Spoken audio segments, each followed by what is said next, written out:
Madu pahit apakah khasiatnya sama dengan madu manis? Nggak tahu saya. Karena setahu saya kalau madu itu manis. Kalau pahit, saya nggak tahu isinya apa. Tanya sama yang buat. Iya benar. Karena gini Pak Gua, saya lingkungan saya itu banyak teman-teman yang juga ada ahli madu segala macam. Dia pernah cerita ke saya gini. Saya tidak menjelek-jelekan produk siapapun sih ya, tapi gini. Pahitnya Sambiloto sama pahitnya Brotowali ketika dimasukkan dalam madu itu beda Pak pahitnya dengan pahit yang ada di madu-madu biasa gitu yang dijual pada madu pahit itu.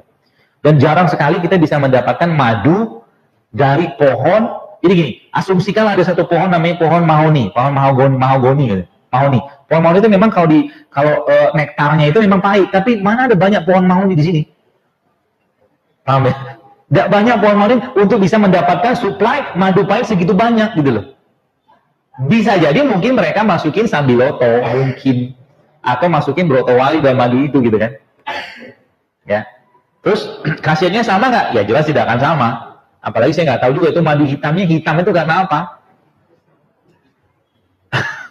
Oh, ya, makanya tanya. Jadi makanya saya kalau ada yang sering nyimak di IG saya sering sampaikan, kalau Anda mau beli madu yang benar-benar madu, maka datanglah ke Sarang Lebah, beli madu situ.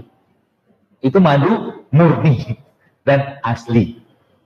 Tapi kalau tidak, belilah madu yang sanatnya jelas, rawinya jelas, matannya jelas.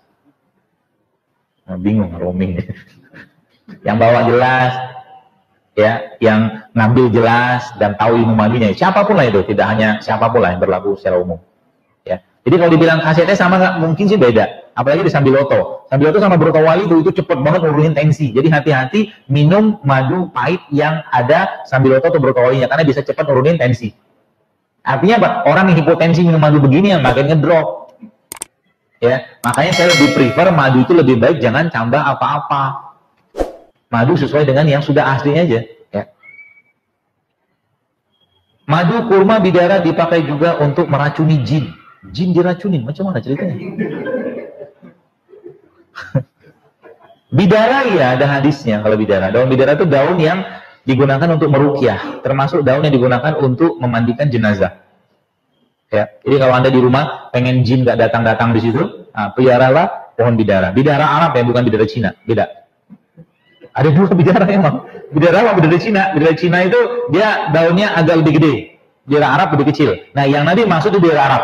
Bidara Arab itu yang ada dia punya tangkai ada durinya. Nah, itu disebutkan sebagai jin gak suka dengan daun bidara. Dan termasuk tadi orang-orang yang kena ain tadi, salah satu terapinya adalah dimandikan dengan daun bidara. Kita boleh nggak mandi pakai daun? Boleh, nggak masalah. Ya, kalau lagi malas-malas gitu kan, ibadah malas, apa-apa malas itu sama salah satu terapi yang kita gunakan mandi pakai daun bidara, biar jinnya kabur.